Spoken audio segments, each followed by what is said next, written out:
मेरे चैनल में आप लोगों को स्वागत है।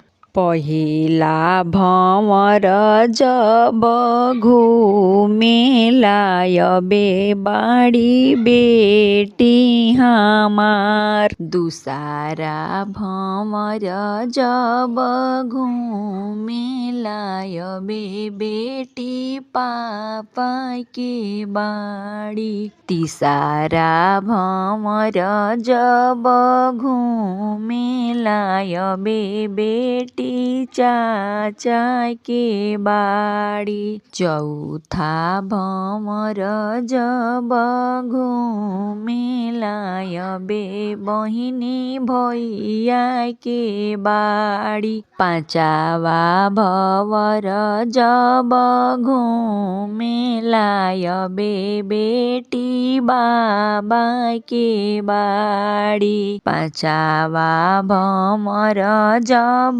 घूमेला यबे बेटी मोर बाड़ी। छठवा भंवर जब घूमेला यबे बेटी आमा के बाड़ी। छठवा भंवर जब घूमेला यबे बेटी नैहर के बाड़ी। सातवा भंवर जब घूमेला यबे बेटी पराया भैली। सातवा भंवर जब घूमेला यबे बेटी प्रभु के भैली। सातवा भंवर जब घूमेला यबे बेटी ससुरैतिन भैली। सातवा भंवर